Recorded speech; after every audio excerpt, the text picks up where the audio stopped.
Let's get more analysis now. Alberto Alemanno joins us, an EU law professor at the HEC Business School here in Paris. Alberto, good evening to you, and thank you very much for being with us. Is this a done deal? Are these names going to be approved? There's a whole list of them, of course, but the top two are Ursula von der Leyen and Charles Michel. Is this all going to go through? Well, I think this is the question that many observers are asking themselves, because this outcome is somehow surprising. It comes out of a very painful process that kept busy leaders, observers, and even European citizens following. And now we ask, but are we really sure that those candidates, in particular Ursula von der Leyen, will be confirmed by the European Parliament?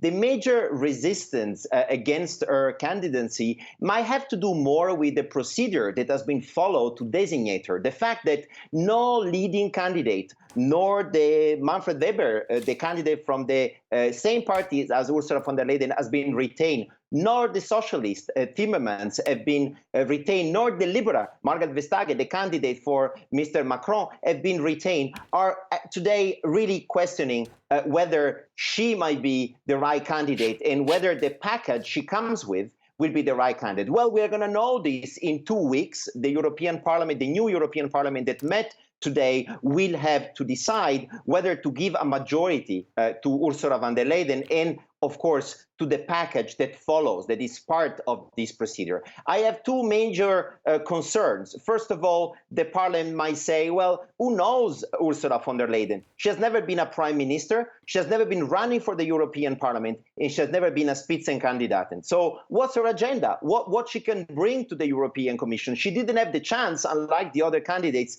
to share with European citizens which are our political priorities. In these circumstances, it would be very difficult for the socialists and also for the Greens to say we're going to support her. And perhaps even some of the liberals might not be fully convinced that what the European Council agreed on might be the right package for the future 5 years of the European Commission. So there are many agreements, many arguments that might be used against such an agreement, and this would be de facto the first opportunity for the Parliament to flex his muscles and to say, well, you, head of state and government, you didn't listen to us, you didn't put forward one of the candidates we have been voting and therefore representing, therefore we're going to seize the chance to send back this candidate. We want to have another name, we want to have another package in order to make sure we're going to vote. And in the meantime, the European Parliament will be called upon to elect its own president of the Parliament. And this will also play a significant role in giving further input to the head of state and government, which is the direction, where is the center of gravity of this new European Parliament, what's the direction that the European head of state and government have to respect vis-à-vis the Parliament in the future. And is all this going to heal the differences, the rift between France and Germany? We heard from Angela Merkel and Emmanuel Macron, their language placatory, Macron certainly more so than Merkel. But will these decisions help bring the two countries together, or will there still be this kind of friction? There is a clear friction. There has been a friction since day one in the aftermath of the European elections.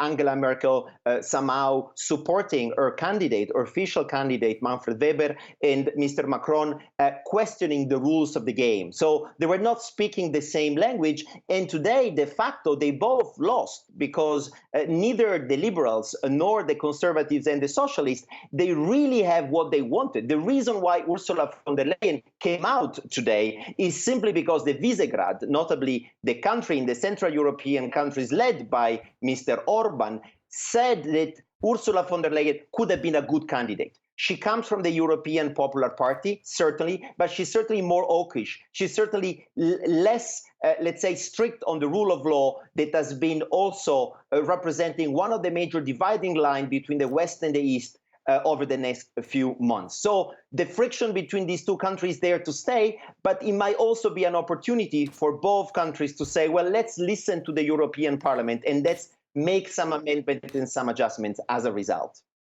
Alberto Alemanno of the HEC Business School here in Paris, EU law professor. Thank you, sir, very much indeed for that broader analysis of the situation. Of course, we're watching for all developments coming from all sides here in the EU.